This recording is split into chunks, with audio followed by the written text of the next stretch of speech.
টকশোর মাধ্যমে এই ফ্যাসিবাদের বিরোধিতা করেছেন, তাদের মূলোৎপাটন করার জন্য দিনরাত চেষ্টা করেছেন। বন্ধুরা আমার, ডক্টর ফয়জুল হক একজন কৃতি সন্তান। বাংলাদেশের এই কৃতি সন্তানকে আপনাদের সামনে আজকে আমরা উপস্থাপন করেছি। আমরা এখন ডক্টর ফয়জুল হকের কাছ থেকে তার গুরুত্বপূর্ণ বক্তব্য শুনব। কথা বলছেন ডক্টর ফয়জুল হক। বিসমিল্লাহির রহমানির রহিম। আজকের বাংলাদেশের 15ই আগস্টের বাঁধ ভাঙা জোয়ারে উচ্ছ্বাসিত বিজয়ের বেশে আমার প্রাণপ্রিয় শ্রদ্ধাস্পদ ভাই ও বোনেরা, দেশপ্রেমিক ভাই ও বোনেরা, আসসালামু আলাইকুম রহমতুল্লাহ ওয়া বারাকাতুহু। আজকে এমন একটি মুহূর্তে আমরা বাংলাদেশে দাঁড়িয়ে আছি, যেই মুহূর্তে এই বাংলাদেশকে সম্পূর্ণ ধ্বংসের দ্বার প্রান্তে রেখে ফ্যাসিবাদী নেত্রী শেখ হাসিনা বাংলাদেশ থেকে পালিয়েছে, ঠিক কিনা বলেন? কিন্তু এই ফ্যাসিবাদী নেত্রী যতক্ষণে পালিয়েছে ততক্ষণে এই বাংলাদেশকে চূড়ান্ত পর্যায়ে ধ্বংস করে দিয়ে বাংলাদেশের অর্থনীতি, সমাজনীতি, রাজনীতি, আমাদের দেশের ধর্মনীতি, সামাজিক সমগ্র নীতিকে বিসর্জন দিয়ে ধ্বংস করে তারপরে বিদায় নিয়েছে। আজকে সে কারণে বাংলার তৌহিদি জনতা, হিন্দু, মুসলিম, বৌদ্ধ, খ্রিস্টান ঐক্যবদ্ধভাবে সিদ্ধান্ত নিয়েছে এই বাংলাদেশে খুনি হাসিনার কোন শোক দিবস পালন হবে না। এই দেশে পালন হবে বিজয় দিবস। কারণ আমার রক্ত বৃথা যেতে পারে না, শহীদের রক্ত বৃথা যেতে পারে না, ঠিক কিনা বলেন?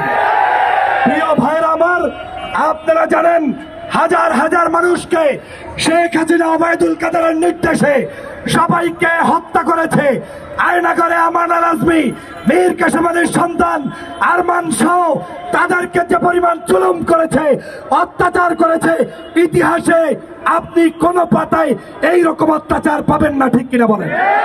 প্রিয় বন্ধুরা আমার, আমরা যেই জায়গায় বসে কথা বলছি, এই জায়গায় 2013 সালে নাটক সাজিয়ে আজকের যাদেরকে শহীদ করা হয়েছে, মাওলানা মতিউর রহমান নিজামী, গোলাম আজম সাহেবকে, তারপরে কাদের মোল্লা, তারপরে আপনার আলী হাসান মোহাম্মদ মুজাহিদ সহ, দেলাওয়ার হোসেন সাইদি সাহেব সহ, এরপরে হচ্ছে মীর কাসেম আলী সহ, কাদের মোল্লা সহ, তাদেরকে সালাউদ্দিন কাদের চৌধুরী সহ বাগা বাগা দেশপ্রেমিক নাগরিকদেরকে ষড়যন্ত্র করে হত্যা করেছিল।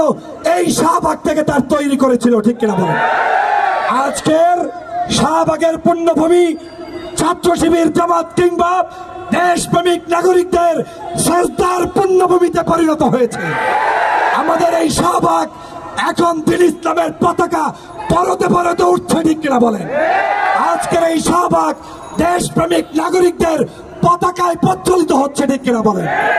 অতএব আগামীর বাংলাদেশ দল, মত, জাতি, ধর্ম, বর্ণ নির্বিশেষে সবাইকে মিলে দেশ রক্ষা করতে হবে। দেশ রক্ষা করে এই দেশ থেকে আওয়ামী লীগের সকল প্রতাত্তাদেরকে তাড়িয়ে দিয়ে স্বাধীন বাংলাদেশ গঠন করতে কারা কারা প্রস্তুত আছেন? তাকবীর! তাকবীর! তাকবীর! তাকবীর! বাংলাদেশ! বাংলাদেশ! বাংলাদেশ! বাংলাদেশ! সবাইকে ধন্যবাদ, ভালো থাকবেন। এই ফ্যাসিবাদী হাসিনা আমাকে দীর্ঘ 7 বছর পর্যন্ত বাংলাদেশে প্রবেশ করতে দেয় নাই। আজকে ডক্টর ফয়জুল বাংলাদেশে আছে, হাসিনা বাংলাদেশ থেকে পালিয়েছে। অতএব আসুন আমরা দেশপ্রেমিক ভাইয়েরা বাংলাদেশের সমগ্র জায়গা, জনপদ দখলে রাখবো। আমাদের মধ্যে হানাহানি, বিভাজন সৃষ্টি করতে দেব না। এই দেশের আওয়ামী লীগ ব্যতীত যত দল আছে সবাই আমার বন্ধু, সবার সাথে কাঁধে কাঁধ মিলে এই দেশকে বিনির্মাণ করব, সেই প্রত্যাশা ব্যক্ত করে বক্তব্য শেষ করছি। ধন্যবাদ সবাইকে। আজকের এখানে উপস্থিত দেশপ্রেমিক জাগ্রত জনতাকে ধন্যবাদ জানাই।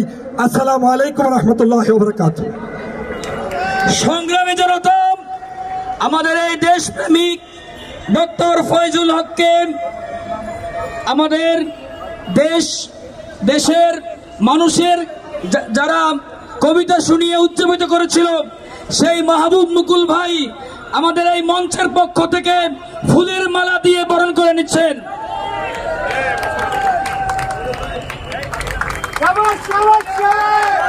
বাংলাদেশ বাংলাদেশ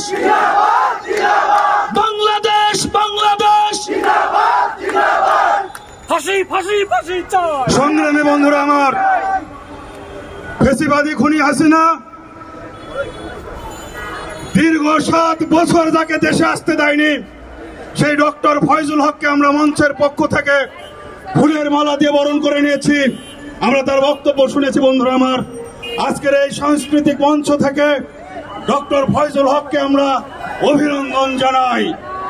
সংগ্রামী বন্ধুরা আমার, এ পর্যায়ে আবারও দেশাত্মবোধক গান পরিবেশন করছেন মহানগর শিল্পী গোষ্ঠীর শিল্পীরা। সাউন্ড ইকো এবং রিভার্ব দিবেন, শিল্পীরা গান পরিবেশন করবে।